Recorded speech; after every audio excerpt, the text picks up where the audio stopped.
Welcome back to Let's Talk, episode 25. Let's talk about one conservative versus 20 feminists. Today, I have a familiar face to me because she used to babysit me when I was just a wee little child. Rebekah, why don't you introduce yourself to the people who you did not babysit? True facts. True facts. And I'm not going to say how old that makes me feel. Thank you so much, Anna. It is a joy to be with you. It's really cool to be kind of on this side of the microphone because I've known you and I got to watch you grow up, literally. I worked with your dad. I was a producer for his show for several years and got to do some amazing things in radio. I've been in broadcasting in some form or fashion, either in front of the mic or behind it, for over 20 years. And I am also a mom. We've got a blended family. We have 6 awesome kiddos. I also homeschool them because I, don't have free time. And we currently own a security company. My husband and I own Beauregard. And so I get to do podcasting at the mercy of nap time. So that keeps me pretty busy. Yes, it does, especially when they wake up in the middle of it and then you're like, oh, okay, pause this, I guess, then, and I'll just come back to it. And then you come back to it and you're like, okay, wait, I have no idea what was happening or what I was saying. That's just the joys of motherhood. That's just the joys of motherhood. It's ambience. It's the ambience of a day in the life. Yeah. Yes. And so, funny enough, we are both moms. We do both work. And so that is also why I thought that you would be one of the perfect people to discuss this specific topic. So Jubilee comes out with a lot of YouTube videos. They've done ones with Ben Shapiro, Michael Knowles, Charlie Kirk, and then they did one with Candace Owens. Now, personally, I go back and forth with Candace Owens. I have my moments where I'm like, that's really funny. And then I have my other moments where I'm like, that's not making me laugh as hard. I don't really like that. And so I go back and forth. But in this particular video, I thought she did a great job. And so if you've never heard of Jubilee or this kind of format, what they do is they take one person, and it hasn't just been conservatives. I've seen like one liberal versus 20 conservatives and so on and so forth. And so they take one person, they sit in the middle of a circle, and then 20 people surround them. Then they place up a prompt. So the person sitting in the middle could say something. So for example, Candace Owens' first claim is, the sexual revolution has devalued women and made them infinitely less happy. So she says that. A timer goes down, and then the people in the circle run up to try to debate her on this claim. And then as they're debating her, the people are also around the circle can kind of vote them out. That's kind of the whole vibe. And so there's been different ones, but today we're going to focus on this one, and it was titled One Conservative versus 20 Feminist. So as I just said, her first claim is, the sexual revolution has devalued women and made them infinitely less happy. So before we kind of dive into these clips, I kind of wanted to break down each claim and also see if you agree or disagree with these claims and why or why not. So do you agree with this claim number 1? I think so. I think a lot of it depends on definitions. You know me. I'm always about those who to define the words, the terminology, and winning the argument, like always. So I think that from what Candace means in terms of devaluing women, I would agree. And she does, I think, extrapolate on this claim. And she talks about how when women are doing more things like showing their bodies or not, saving themselves for marriage primarily, they're giving away the sexual freedom aspect of things and not taking responsibility, for example, for their own bodies. We're getting into things like abortion, women getting married later, are resulting in less and less happy women and less happy families, fewer intact families. So that is a key point. And I would agree with her assertion there. And she does provide a lot of statistics to help back up her claim as well. So let's start with this first clip from this woman as Candace kind of goes forth and pointing out. So let's European colonizers coming who dismantle that. And now everything that we understand when it comes to gender is a Western lens. So from a queer... So you don't even think women exist, I'm guessing. I think everyone should be empowered to figure out their identity and explore the language that best describes themselves. So freedom, America, right? America, freedom. And I want to believe in that when it comes to identity. Right. Everyone should have the freedom to decide how they want to identify, as long as they're not causing harm. But that's where we get into the debate, what is harm? So just, again, to be... So then Candace kind of goes on to say, just to clarify, you don't believe in women, but you're here as a feminist, and it's a whole thing, and that kind of, becomes a thing. But the quote that really stood out to me that she said was, everyone should be free to identify however they want as long as it doesn't cause harm. So what is your reaction to that? Because it's interesting then that she goes on to say, well, it depends on your definition of harm, to kind of, I felt like she was saying that to kind of cover her butt a little bit, because then I figured, she kind of figured that Candace Owens was going to go into that. So what is your reaction to that? Well, I think it's interesting that these things can all be fluid until we're talking about men in the patriarchy, right? It's always 100% men's fault. It's always 100% women who are being oppressed, unless we don't feel like women that day, or unless they're men that feel like women, or unless we don't understand what our pronouns would be, and they can be fluid all the time. It's almost like being a woman, because this person is clearly a woman. Can I just say it? Like, let's put on the reality goggles, everybody, and let's put on our big girl britches. This person is a woman, and this person doesn't feel like being a woman is enough for them. And maybe they've misdefined what that means. Maybe they don't understand. Maybe they're uncomfortable with some of the traditional feminine modifiers, some of the traditional feminine traits, and that's okay. Like, we can have discussions about this. And I think something that is missing a little bit in a lot of the conversations, I mean, God bless the good work that Candace Owens has done. I've had some major issues with some of the positions that she's taken. But, we all have the right to be wrong sometimes. That's okay. I could be wrong about other things too. But I think a good element to understand is what we mean by feminine and what it means to be a woman. And what I would say the sexual revolution has done is to trivialize many of the things that made being a woman, essentially being a woman, so important. Things like childbearing, things like being nurturing, being compassionate, being the cultivators of the next generation, being given the honor of educating and, being the caring, the mentors of the children of the earth. Like, being the hand that rocks the cradle is a wonderful, honorable thing. And Gloria Steinem and her ilk basically said, no, we don't need that. We spit on that. We do not need that. What we need to do is be equal with men in every respect. And what they meant was we need to be identical to men. And so sometimes what gets lost in all this discussion, like you have to be a feminist in order to be an empowered woman, if that's the assumption, then what they don't say is what's good about actually being a woman. Because in tandem, we've also said woman must equal weakness. So we can't just be women, right? In one breath, they will say there's an inherent contradiction here that you see all throughout the debate if you watch it. And I actually did. I watched it while I was making cinnamon bread, pulling the weeds, while I was putting my kids down for nap time, doing the laundry, because there's always laundry. You know how it goes. Like and that's one of my core assertions actually, is that every mom is a working woman. Every single one of us. But we'll put a pin in that for later. The irony of this woman saying she's a feminist, but also she can't be a she.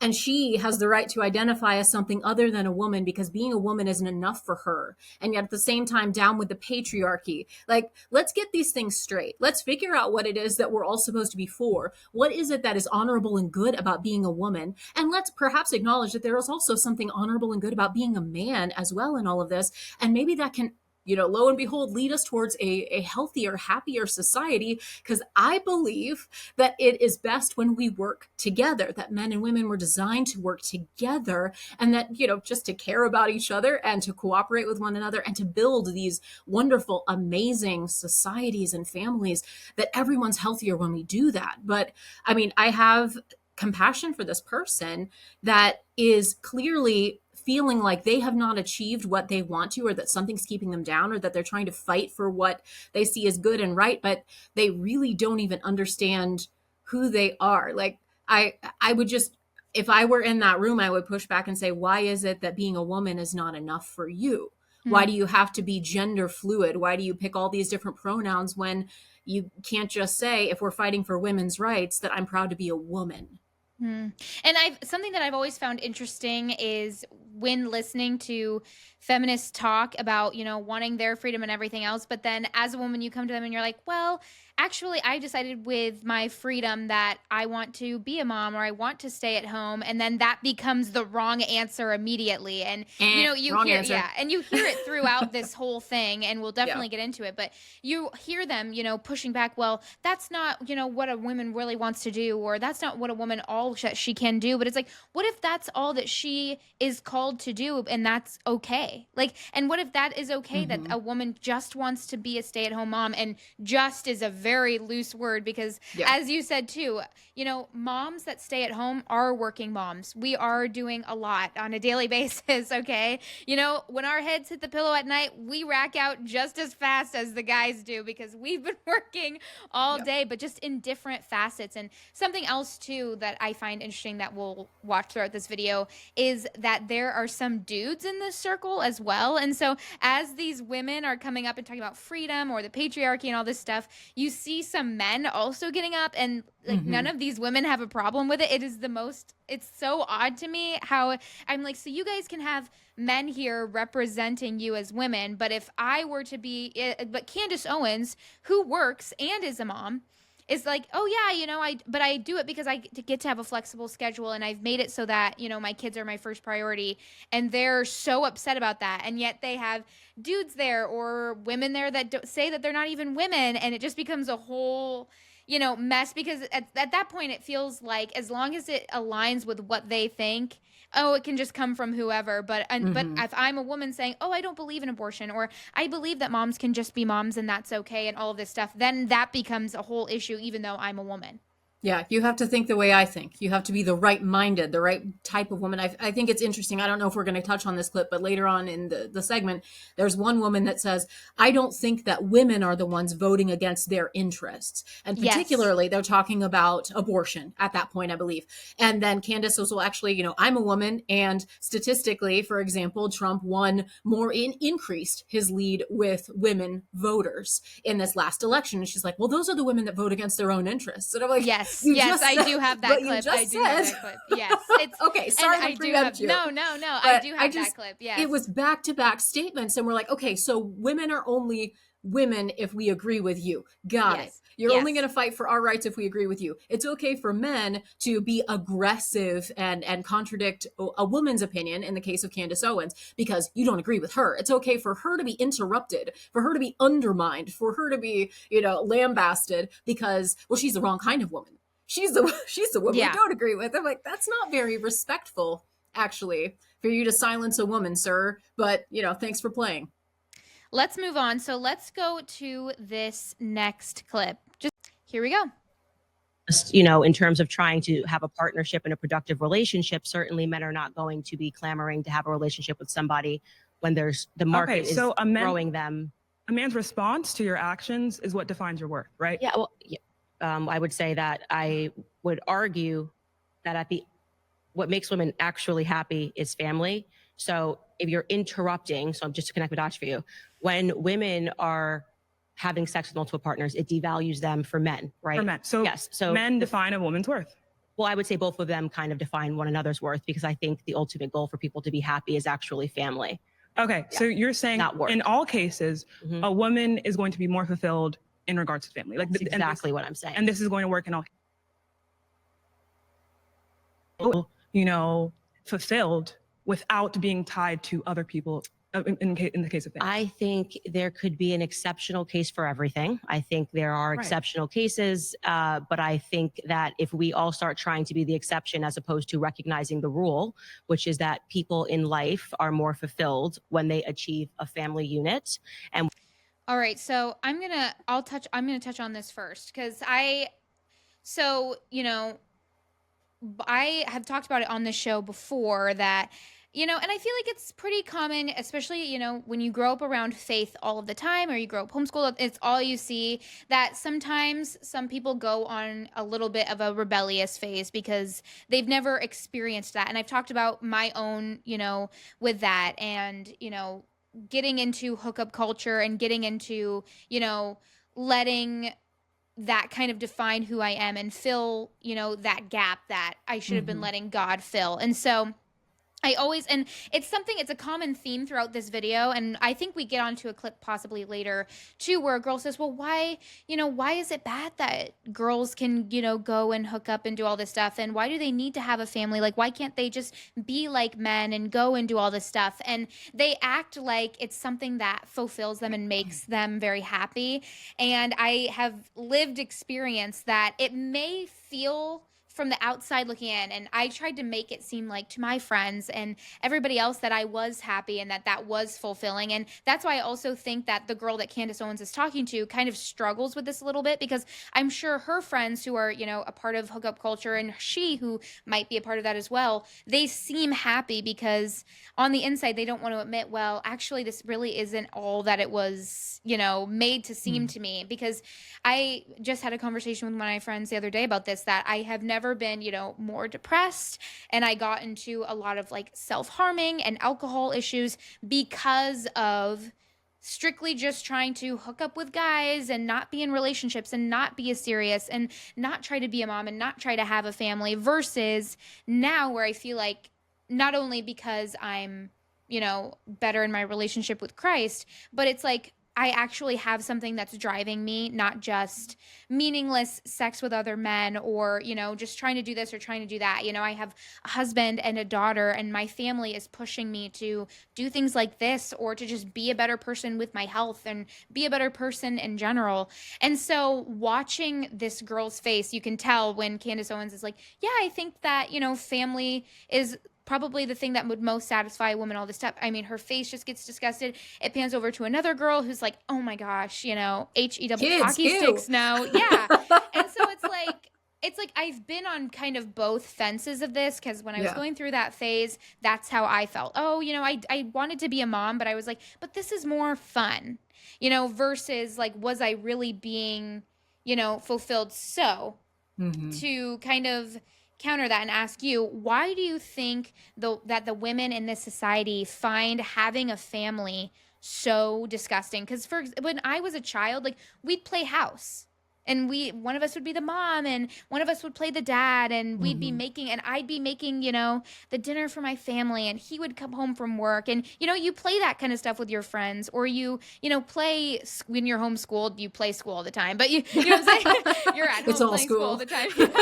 But you play that though, like you go into the, you're outside and you're pretending to play. So why do you think that the women, especially, I feel like I saw this when I was kind of going through my hookup culture, but it's 10 times worse, I feel like now, find that having a family can't like satisfy them, can't fulfill them, and just frankly so disgusting?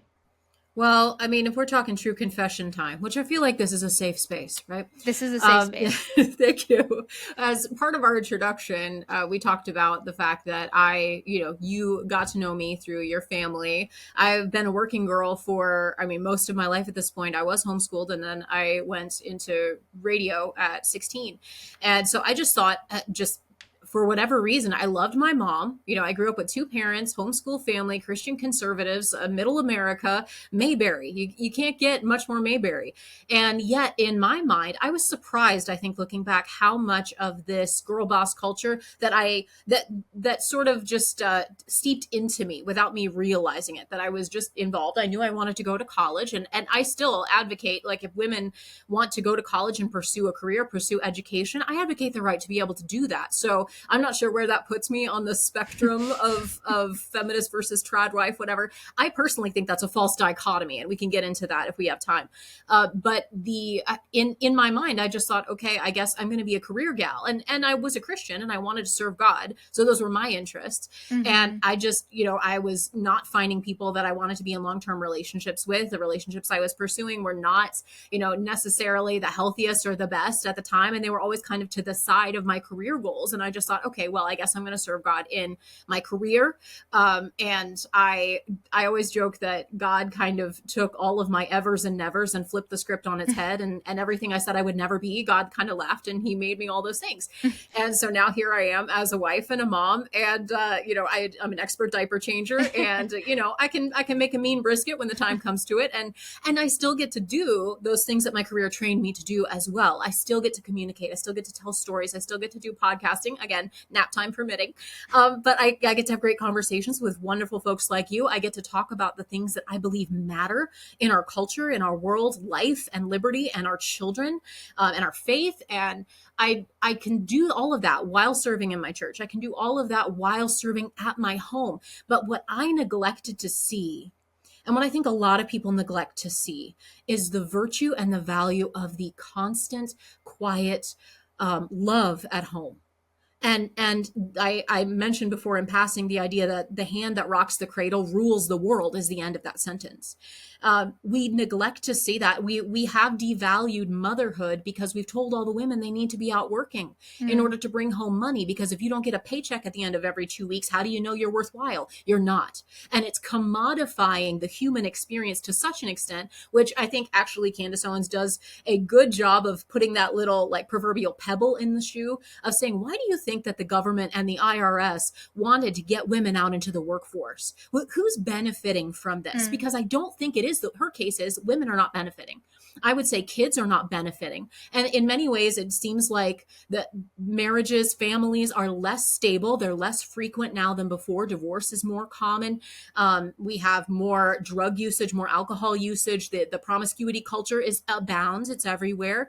And I mean, there's many more people, especially young men, that are checking out and just saying, I'm not going to get married. I'm not dating. I'm not pursuing relationships. I don't even care anymore. At least they don't believe that that's fulfillment is possible there. I want to give full credit to them, but it is a major struggle. And I think we just don't realize how pervasive these lessons have become. I felt it, and I didn't realize that until I was struggling with these things early on in my marriage, early on in my motherhood, understanding what my identity looks like now that I'm not working full time. Or what does that mean if I don't go back to work? There's economic realities. How do we put food on the table? If I do go back to work, how can I afford daycare? Which is the dichotomy that they don't talk about. Like, if all my paycheck, I want to do this to pursue my career that I've dedicated half of my life to do and that I genuinely love doing, that I think is wonderful. But now I can't make enough to afford. I basically have to keep working if I want to keep my kids in daycare, and I get maybe 15% back at the end of the month. That doesn't make nearly economic sense, and I'm paying someone else to raise my kids on behalf of all that, even if they're wonderful, daycares and nannies and help from grandmas, God bless grandmas. It's still something that I think more and more women should step back and question. Is this really what we want? Is this really what's best for me? Is it making me any happier? Is it making me more stressed? What am I getting? What do I think I'm getting by having to go outside into the workforce that I don't feel like I'm getting from home? And is that reality, or is that just a culture that basically tells women to hate their own children? Because they have, for over 50 years, we have put children in the way of women's dreams. We've told everyone that babies are a burden, that people are a problem. And I think that this conversation is inextricably linked with the ideas of birth control and abortion, and that old tried and true line that women's liberation, now we say equality or women's rights, but that women's liberty has to be purchased with the sacrifice of their children, that babies are the problem, and that if they get in the way of your dreams, then you're supposed to be able to eliminate them. And I think that, like all lies, bears ugly, poisonous fruit. And I think that's a critical part of our conversation today. And speaking of lies, it makes me sad because I wasn't really tuned into any feminist inner talk. Like, I feel like I haven't personally really heard much about feminism recently until this came out. So hearing some of their newer talking points, such as a lot of them mention, for example, you were talking about kids, a lot of them mention that, well, mothers spent more time, or what was it? They said mothers are spending more time with their children now than they were in the 1950s, and that's a problem, and all this stuff, and that, and using things that I'm like, all right, I don't even know what you're saying. Like, I don't even know what you're, because Candace Owens brings up the 1950s a lot as, as an example of just, being a mom and how moms didn't work and they stayed at home with their children and their job was children and, taking care of a home and cooking the meals and going out and getting all this stuff, things that you and I do all of the time, but was just their main job because people back then, they didn't have to work. We didn't live in a society where women had to work. And Candace Owens even talks about how, women kind of, screwed over women because it was the women who wanted to go work, which meant everything got raised higher. So that meant then it was screwing us over in the long run. And so, and it kind of reminds me, I feel like the veil of abortion has kind of been torn in the sense of there's not really a lot of people lying about it anymore. You know, people are like, I know what it is and I don't care. And I feel like feminism is kind of the new version of that, where people are saying things from like, I mean, you can't, like, you're not really believing that's true. You know, back when people used to say things about abortion, like, no, you know, up to birth, it's not a baby and all this stuff. I'm like, you know, that's not true. And then I'm listening to these people making all of these feminism arguments, and I'm just like, I don't even know what you're saying and all of this stuff. But yes, if you don't have anything else to add, we'll move on to the next clip. No, that sounds good. Although I do think if we can come back to our position in history as women before the end of the discussion, I think that would be an interesting one, because that's something I think Candace actually misses. Yeah. Or we are being raped less. Okay, so you think that in today's society, because this is pretty wild for me. In the 1950s, you're saying women were more objectified than today in the land of OnlyFans, the Kardashian clan, and women that are essentially putting up their boobs and butts for free on Instagram. You're saying we finally have achieved less objectification, where women can't even get onto an advertising. You can't even advertise a bag without them having to be naked in order for them to get a career as a model. You're saying, oh, great, we've achieved actually less objectification. So I'm not trying to suggest that I think that the over-commodification of women's bodies is positive. But what I am saying is that when you're going to the 1950s, that we shouldn't put this glazed look of, oh, it was so happy. We had single income households and we got to stay home. We also had a pill popping problem. We also were viewed as maids. Like, we were seen as a house appliance far more than we were as people. And so and then she kind of goes on from there. But I mean, this one just kind of made me laugh in one of those, like, I'm so frustrated that I'm laughing, you know, moments that you have where you're like, are you listening? Like, do you hear yourself when you're saying these things? So since she brought up the 1950s in history, I think that this would be a great time to circle back to that. So let's start with that before I get to my question about this clip. Well, and there's a lot of idealizing that happens and kind of lionizing that happens about certain past decades. So because Candace goes back to the 1950s, because that's prior to the sexual revolution. So her key point is that this first wave of feminism, again, the glorious dynams like the Liberty buses, the topless protests, that golden age of women's rights. So more like our parents' era or grandparents, depending on who's listening, then they had a certain key set of arguments. So because in her book, she's hearkening back to those days, she's comparing to what happened in the generation previous to that. And I think there are a lot of lies. She's right to point that out. There are an awful lot of just assertions. For example, you see in that clip, she's like, well, we were treated like household appliances. I'm like, excuse me, ma'am, cite your source. Like, what is it that makes you think that? You probably heard that in a college course somewhere, or you saw some sort of cheeky advertisement about a man buying his woman a vacuum cleaner for her birthday and turned it into this whole big thesis about how women are just objectified. I'm sure there were elements of that in that culture. So don't get me wrong. There's always been elements of sin, you know, from a Christian perspective. Like when we dehumanize other people in any capacity, in any respect, when we say I'm better than you because, that can be the root of all kinds of sin and all kinds of problems. So I'm not justifying that. But what I am saying is women and men have been working together successfully in marriage for thousands of years.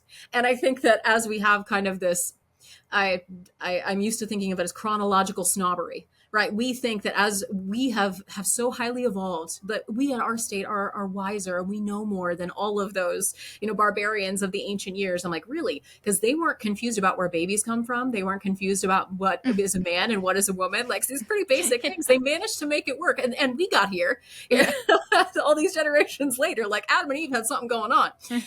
But I think the historical elements to bring out, like, we don't want to just get stuck in one particular time.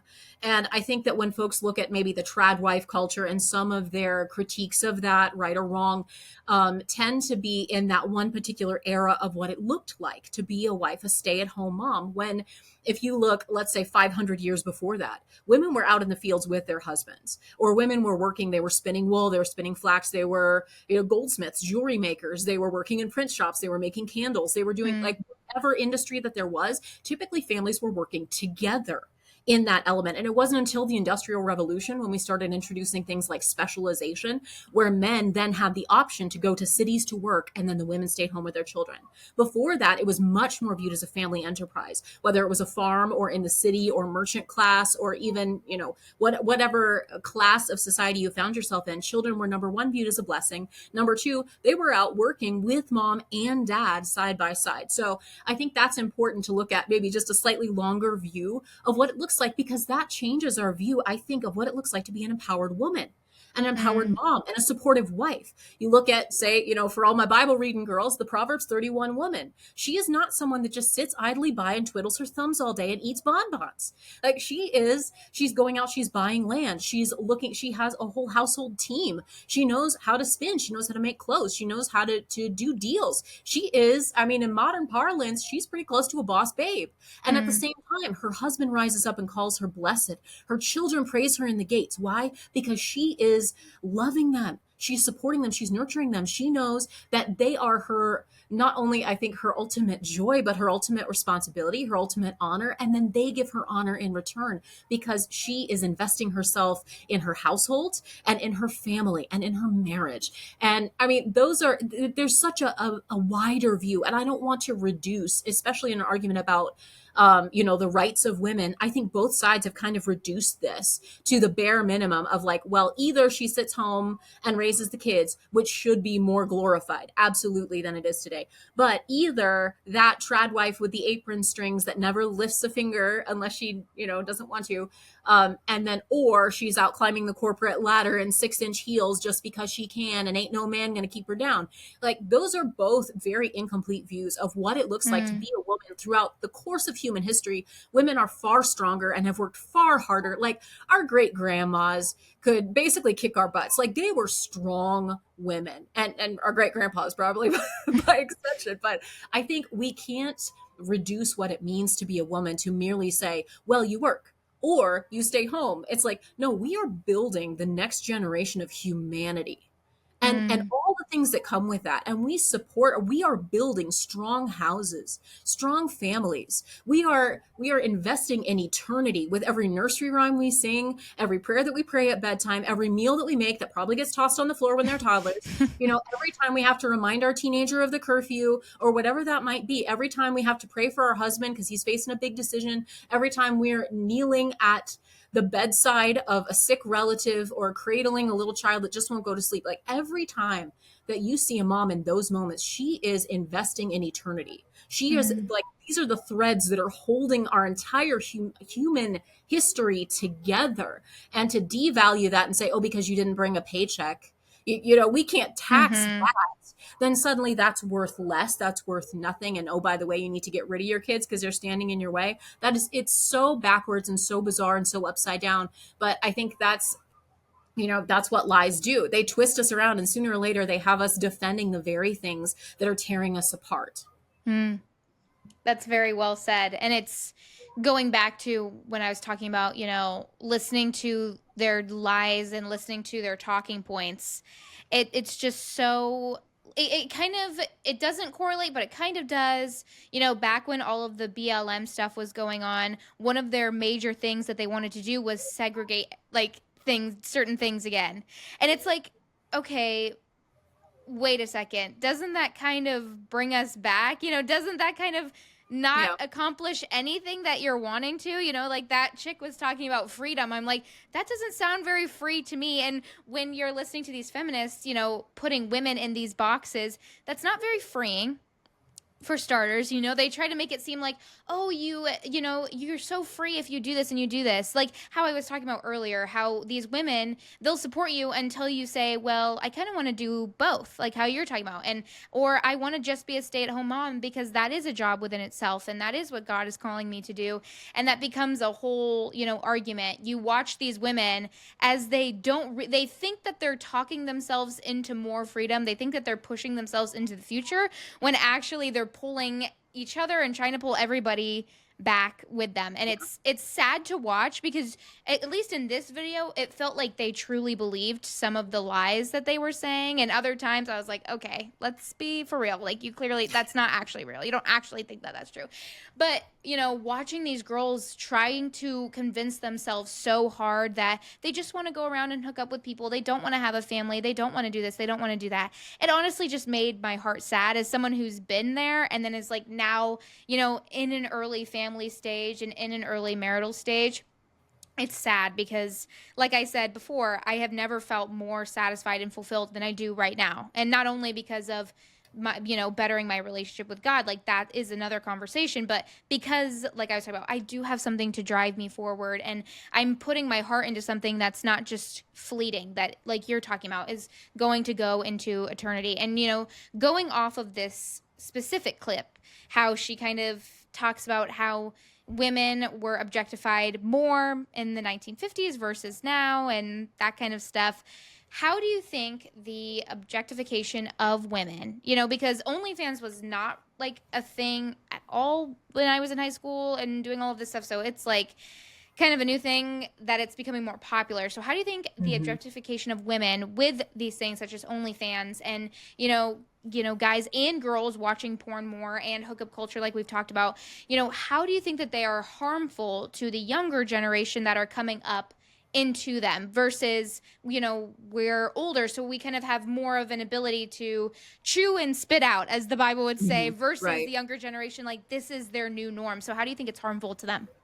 Well, what I've noticed on the left time and time again is they've got two modes. They've got it's not happening denialism, and also it is happening and it's great. It's good. More, Yes. please. And I mean, I don't mean to make light of the serious issues that they're actually talking about here, because I think that there is a huge amount of cognitive dissonance in what we've seen so far and what I'm sure we'll continue to see, that they're saying, okay, it was worse then, almost as though they have to convince themselves it had to be worse then.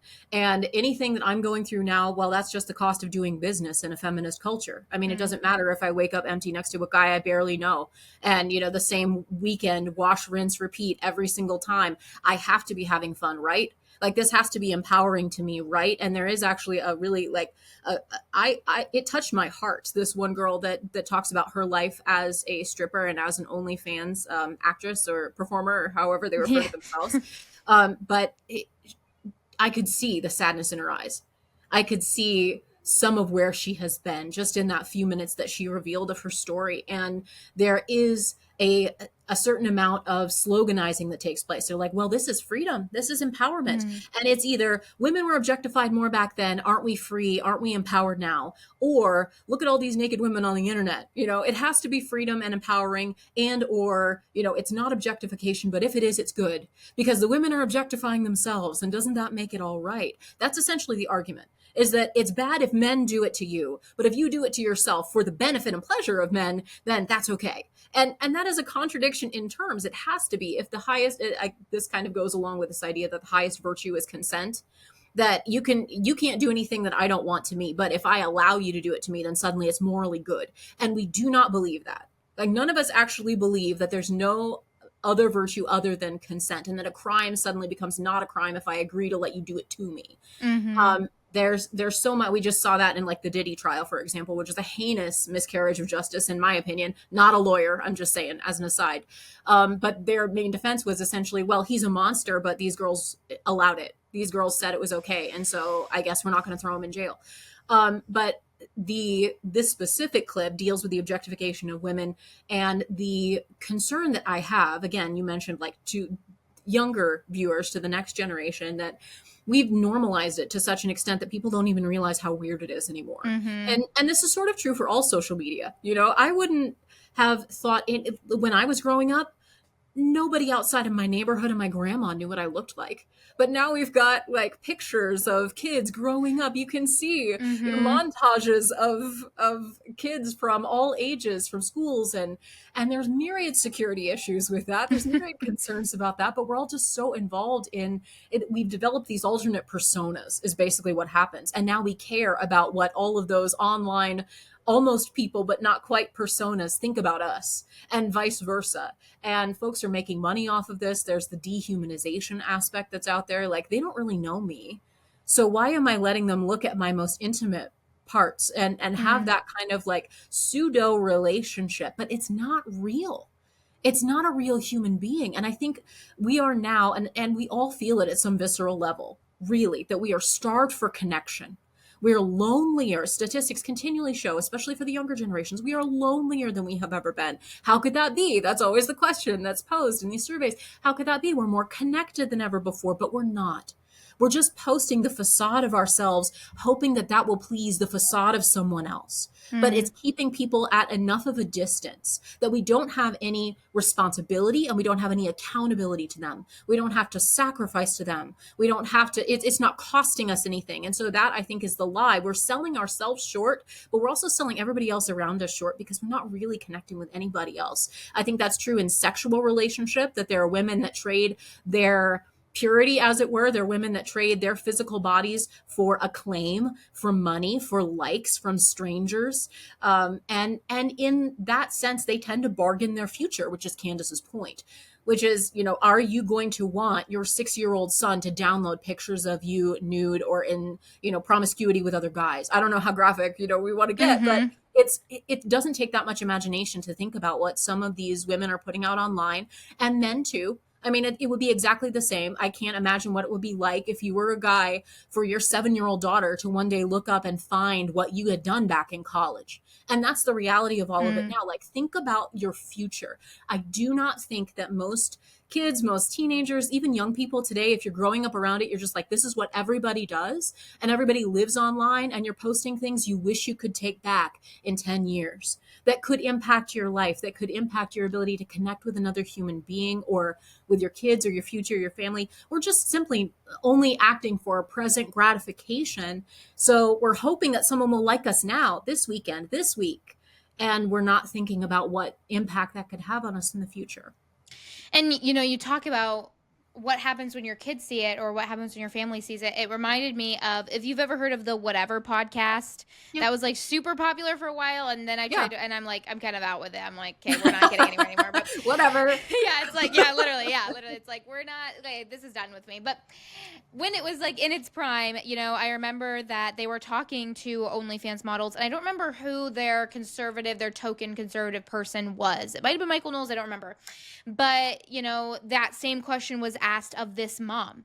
You do OnlyFans. What happens when your son, who is like 6 or 7, so old enough at this point to be able to go on the internet and, find things that he shouldn't, and what happens when he finds this? And she goes, well, he knows because his friends brought it to him that it was his mom. And but the sad part is, like, you'd think that she would say that kind of like, this happened and it was so rough and that sucked. But she says it with absolutely zero shame. It like turned into this, like, we had a conversation about it and like, we're understanding and all this stuff. Like it's like, again, it sets women back so much because it's like, it's not only absolutely disgusting that women are continually fighting to murder their unborn babies when that's like the most unique and the most amazing thing that a woman can do is give birth and to carry a life inside of them. That is, from somebody who's done it, that's amazing and genuinely incredible to experience. But we're also just, and that's why, going back to the guys who are sitting in that circle, I'm like, yeah, of course you're here. Like, it's confusing that you're here because there's other women here, but I'm like, duh. Like, I hate to kind of treat them like that, but looking at these guys, I'm like, okay, yeah, like, of course you're here for them, because it's like, you don't have to try anymore, or you don't see, you don't hear of guys asking girls out on dates. And I have friends who are struggling to find men or struggling to get out on dates, or like Megyn Kelly on the opposite side tweeted about how men are like, I don't want a woman who works right now. Like, I don't want a woman who does a job. And so it's like women are struggling from all aspects at this point. Because if you are a Christian conservative woman and you're working, then some of these guys are like, well, I don't want a woman who wants to have a job, period, at all. And then you go over here and you're like, hey guys, how are you? And these guys are like, oh, are you gonna, as Candace says, give me the goods for free, or give me the goods so I can pay for them? Yeah. Or, like, are you gonna put it all out there and stuff like, my friend and I were having this conversation conversation on an episode I just did. Things like Instagram or Facebook, you know, it was like on Instagram when you were younger, you would post a picture of like a tree and be like on a walk, period. And that's all you'd say, you know, like Right. it would be just funny, like stuff that you would say. Now it's like, you know, I'm, you know, scrolling away on social media with my husband and he's like block, block, block, block, block, block, block, to the point where like Sure. he's deleted so like half of his social media because he's like, this is just giving it stuff to me that it's like, I don't, one, want to be tempted, and two, it's like, I'm just like, I'm sinning without even meaning to, because I'm just trying to see, you know, what the Vikings schedule is for 2025. You know, I'm not trying to see all this stuff. And so it's sad in a way. And it's also, it's frustrating when you are a woman who's like genuinely, you know, working hard and is a mom and is trying to, you know, push women forward. Totally. And you're watching women who claim that they love women and claim that they want, you know, us to be winners and do all this stuff that we want to do. And it feels like we're like in a tug of war race, you know, right now. Totally. Sounds like you got a good guy, even if he is a Vikings fan. Yes. He is a good guy. He is a good guy. And especially because he's a Vikings fan. Okay. All right. All right. Brownie points for that one. But yeah, we can't be pushing ourselves out. Let's not fool ourselves. I think we need a healthy dose of reality to understand no woman becomes more valuable because she puts more of her nudity on screen, but no guy becomes more valuable because he's eating that stuff up either. So it's just, we're devaluing ourselves.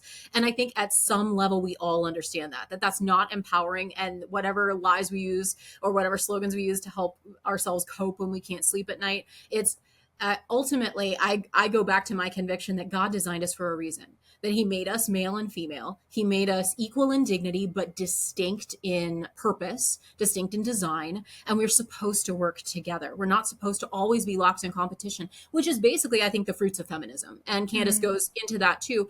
There is a lie that says we always have to be competing with one another, or we always have to be like entrapping one another. Like women are valuable because of the guys they can get, or how many men like them. And then men are valuable because they can get any girl. And it's not where our value is supposed to lie, period. Like that's not what it means to be a good, true, respectable, honorable, faithful, loyal, hardworking, you know, industrious human being. All of those qualities are supposed to be ours to cultivate on the inside, and they can all be seen in the dark. They can all be seen when nobody's watching. And, that's hard. That's much harder to do than to take off your clothes and be like, how many people like me? But that's what's going to fulfill us over time. And it's ironic to see, you can see kind of, for lack of a better example, the kind of devil and angel on people's shoulders when they have this conversation. Because, you know, for example, like the guys that are here, right, they're fighting for these women to have their rights to do OnlyFans and to do this kinds of stuff. But then if, you know, you were to go to a guy and you were to say a certain number for your body count, they'd be like, I don't want that. Because, but that's good though. Like you don't want, you know what I'm saying? Like you want a woman who values herself enough to, you know, be careful unless she's, you know, regretful and blah, blah, blah, blah. But then you see the women like this too. These women are here in this circle fighting for all this stuff. But when then Candace is like, let me get this straight, right? Like you think, and she kind of lays it out there. This girl goes, well, I don't support she basically says, I don't support the over-sexualization of women's bodies. But it's like, okay. All right. Okay. That doesn't make any sense. You know what I'm saying? And so it just, So moving on to Candace Owens, her second claim. So claim number 2 is no career will give women as much joy and fulfillment as raising children. I have on here, do you agree or disagree with this claim? I feel like you agree. How are you gonna disagree with this? I mean, they do. So it's crazy. Yes. I'm just like, yes, obviously, I didn't even know this was controversial, but here we go, being controversial again. Yes, I agree. Yes, you know what? I figured as such, but you know what? I had to make sure. So we'll watch the second one here. Oh, there we go. No career will give women as much joy and fulfillment as raising children.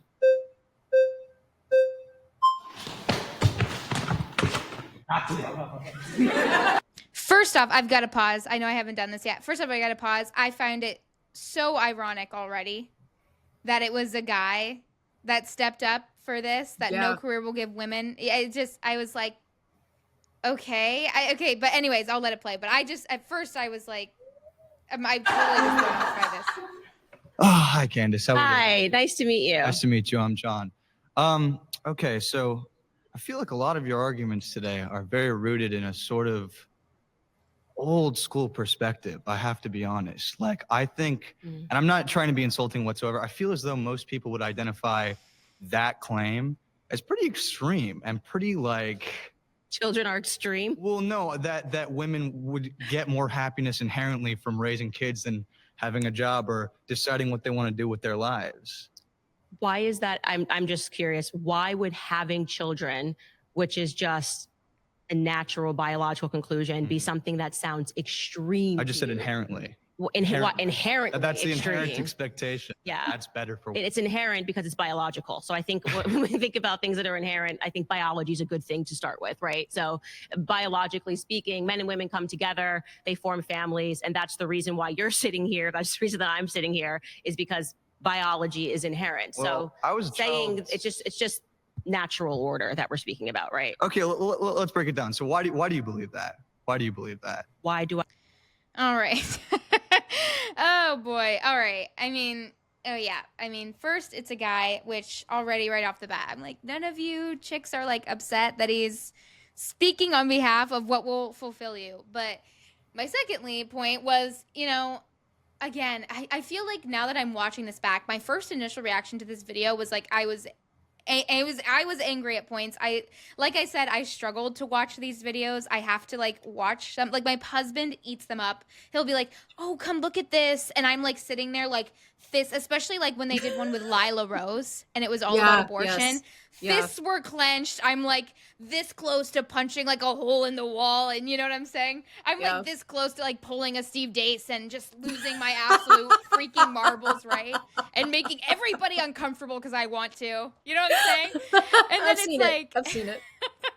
But how did we, because I don't know, and I'd love to hear your perspective.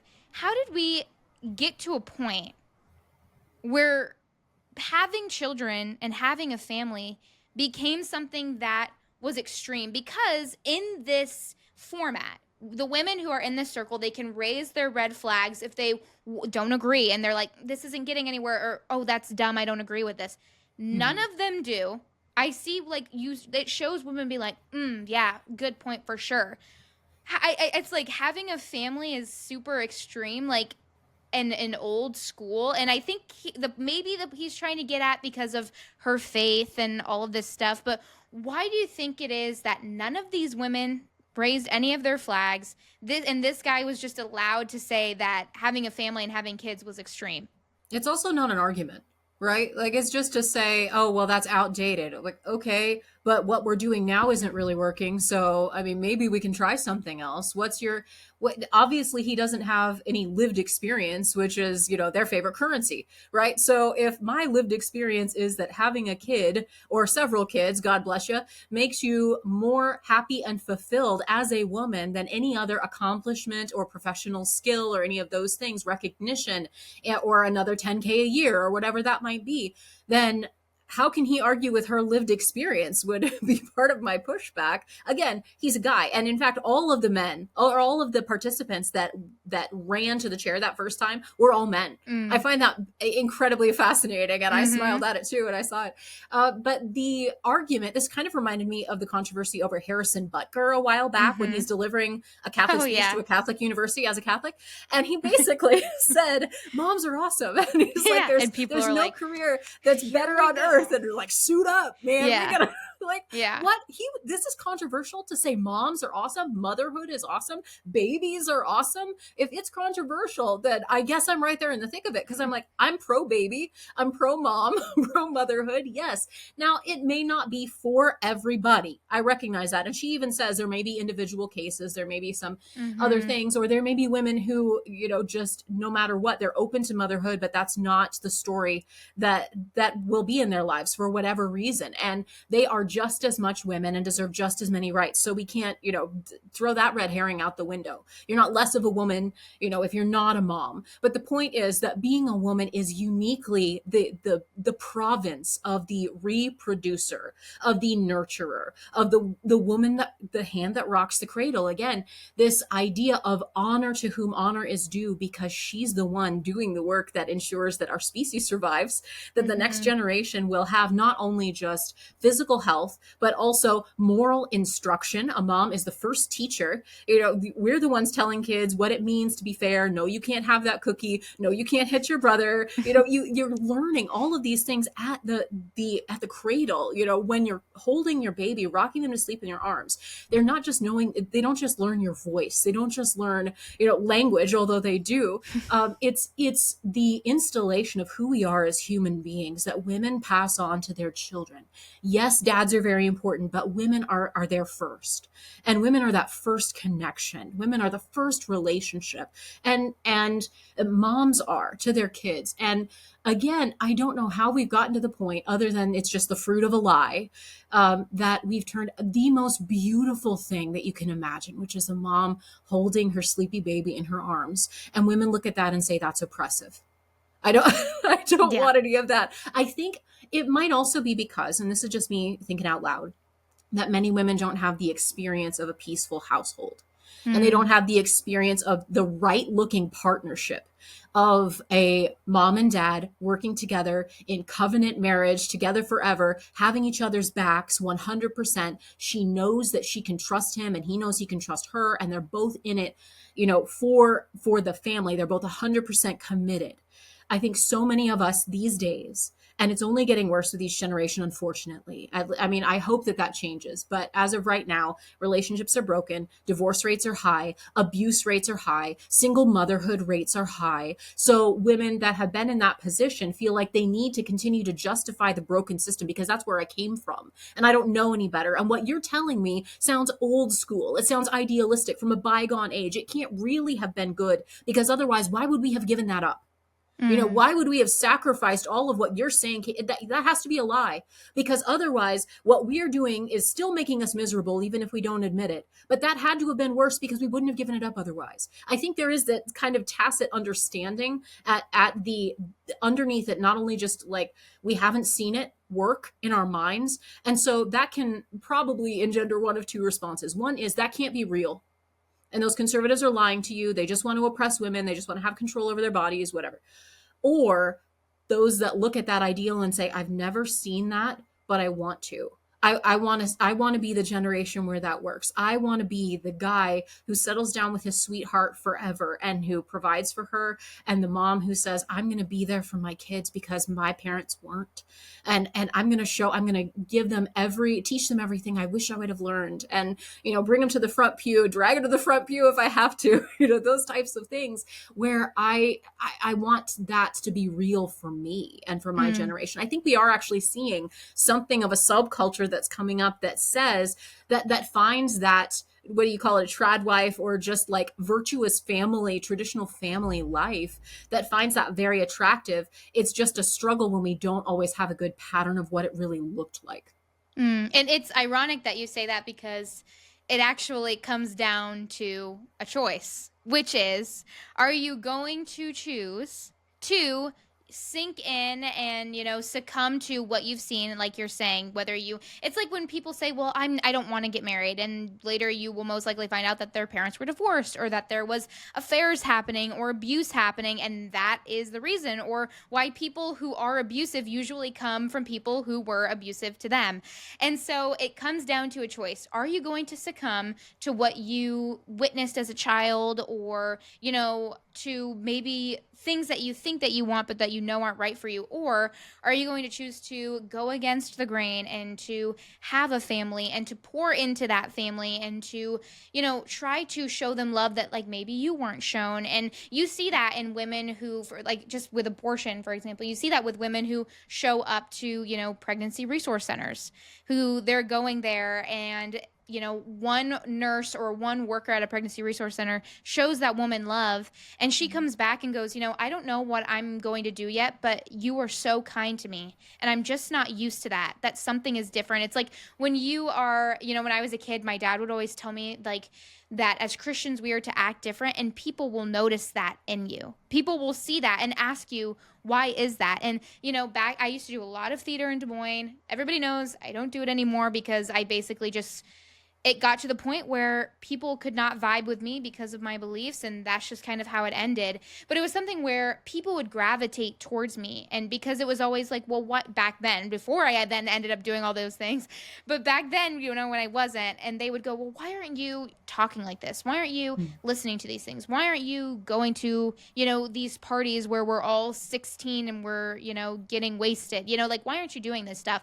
Because like they saw you act different, but that is a choice. Like, as a Christian, or as a woman wanting to start a family, as a man wanting to not watch these women on OnlyFans and wanting to have a family, you are going to be constantly on a daily basis making a choice to pour into your family, to pour into your relationship with Christ, to pour into yourself, to pour into your husband, and to, pour into your career when finding those balances. And it's kind of coming down to, I want to choose what seems easy, but which is actually more mentally distressing. And because that's kind of what I did, is it seemed easier because all my friends were doing that. And so it's like, I get to keep my friends, and then I get to, have fun every now and then and do that. But it's like, it's not so fun when then you're just alone. And it's not so fun when it's like, wait, we're not in a relationship where I get to, wake up with you every day and I'm watching you parent my child, or we're going on fun dates. Like, I'm simply just waking up in my bed alone and remembering all of the bad decisions I made. And so, yeah, I feel like it's constantly making a choice. And as Christians, we have to do that every day too. We're constantly making a choice, which is ironic because I feel like that's their whole thing, is we want our freedom to choose, and we want our freedom to choose. And it's like, you're choosing the easiest but most, mentally distressing, most just awful and physically draining decision that you can make for yourself.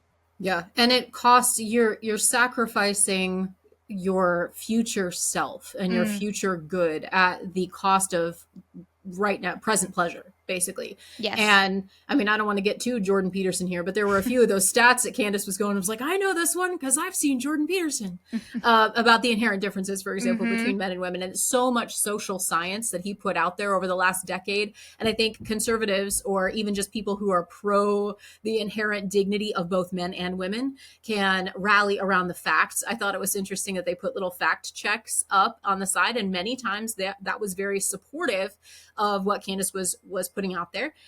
But the concern that I think we all have to have, and it's men and women too, but it's just sacrificing our future good, our highest good, at the cost of present pleasure. What we think we want right now, is this really going to be the best for us in the long term? Is this going to lead to our fullness, to our flourishing? And yeah, it might be fun to live the party life for a little while, or to put up these pictures and to get that instant gratification. It is much harder to be faithful to one person for the rest of your life and say, I'm going to build this life with you, and I'm going to stay committed to you, and I'm going to have kids with you, and then I'm going to change their diapers because I love them. It's not because it's pleasant, it's because I love you, kiddo. And no matter what, at our worst moments, when the kids are like stomach flu ×4 in the middle of the night, and it's always the mom that gets up to clean it up, to know that ultimately that they are worth the sacrifice. Because again, I keep wishing that the feminists would justify what that looks like on the other side. It's so abstract to me to say, well, women can choose whatever they want to do, except being a wife and mom, but set that aside. Women can choose whatever they want to do and follow their dreams and all those things. I'm like, okay. And in 50 years, what does that get you? Seriously. I mean, an extra $20K a year?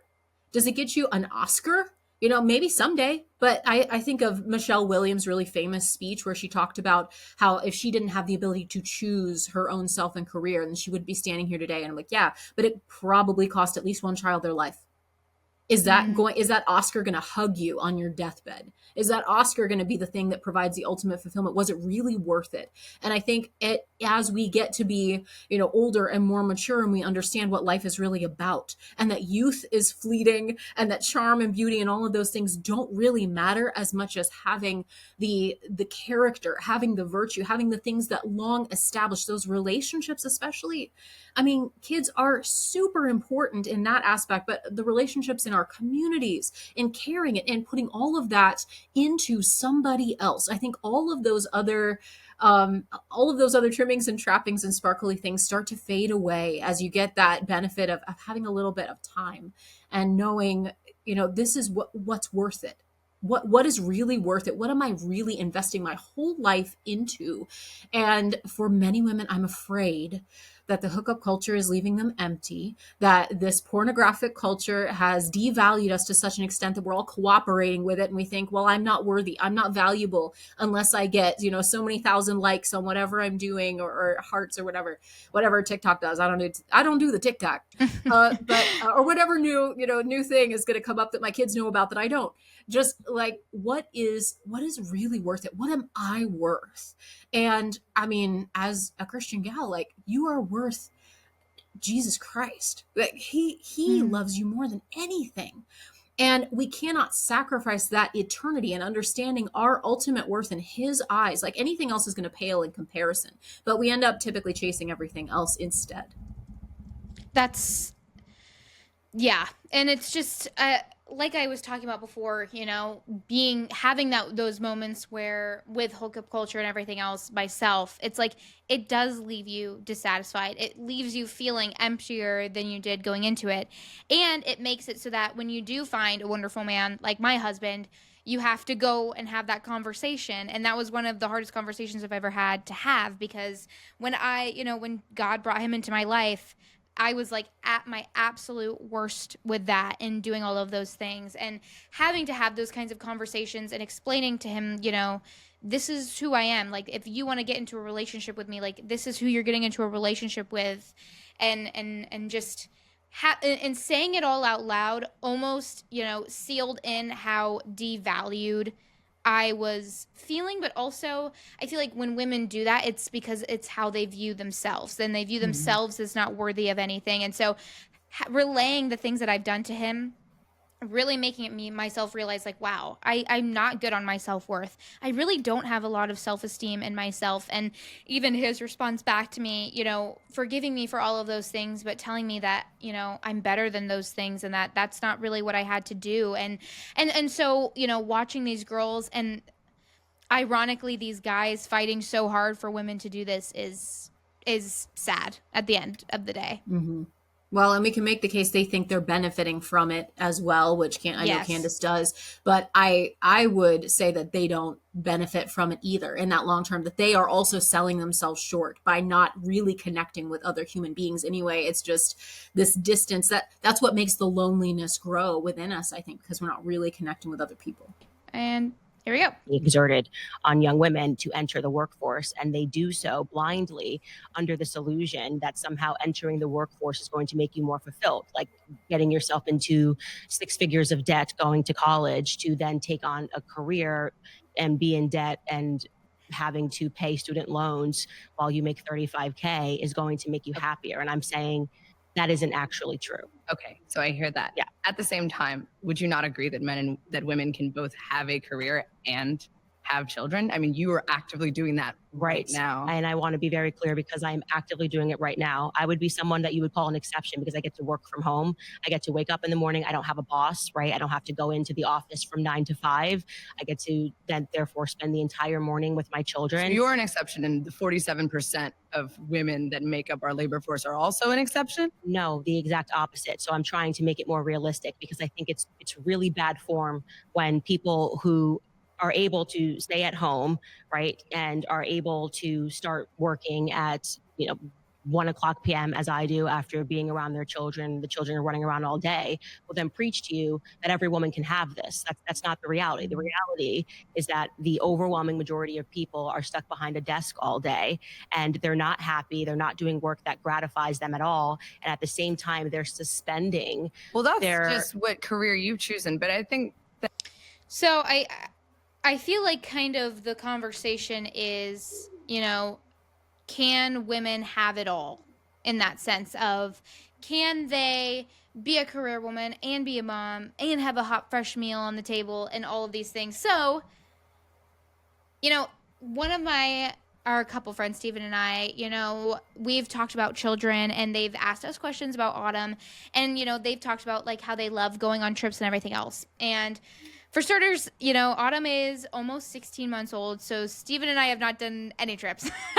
Okay, because the thought of leaving her like that is like bizarre to me, and we're going on our first like solo trip, him and I, this year when she's almost 2. And I told them, be prepared, because wherever you're at, there will always be a part of you with your child and just with your family and on your family. Like, even when I go and, hang out with my best friend and we like go and get our nails done or something, or go to the mall, I'm like, there's always a part of me that I'm texting my husband, how are you? How's Autumn? Did she nap at the time that I scheduled? Or if Steven and I are on a date, I'm texting my mom, like, did Autumn nap from 11:05 to 1:05 and then eat lunch at 1:15 and then, have the milk at 2:15? Like, there's always going to be a part of you that is with them. And so, saying that, do you personally think that women can have it all? I think they can have it all, but not at the same time. I don't think we can have it all at once. And that sounds kind of trite, but here's what I mean by that. Like, what you just said is so true, that when you become a mom, that it's like the gravity of your life shifts, because now everything is about your kids. It's about your family. It's about your home. And I think the feminists look at that and say, well, why would you trap yourself like that? Why would you make yourself so much smaller? And I'm like, no, you're making home too small. This heart, my home has my entire heart, and wherever they are, that's where my heart is. And so it's not that I have become smaller. It's that my world grew bigger. It was just closer to me. Like, now suddenly I have this place, this refuge that I am building together with my husband. And it looks different than maybe any other place, but this is ours. This is our life. This is our family. This is our safe place. This is our legacy that we're building bit by bit, moment by moment, word by word, just song by song, everything that we do together, and all the little, times they spend playing outside, or the things that you give up. Here's why I bring that up, because the things that you give up in comparison to that are the sacrifices that we make because of our priorities. Right. So there may be things that you give up. There will be sacrifices. You won't drive as nice a car. If you got 6 kids plus, trust me, girl, you can't find it. It's going to be between an SUV and a passenger bus. And that's all you got going on. Between me and the Amish, like, we're fighting over passenger buses. Trust and believe. It is crazy, but that's what you give up, because you're like, I'm not going to give up one of my kids so I can have a fancier car. Like, that's ridiculous. I've had my Mustang Sally days, and I love that car, but my family is better. And I think so many of the young women don't benefit from older women telling them how much they love them.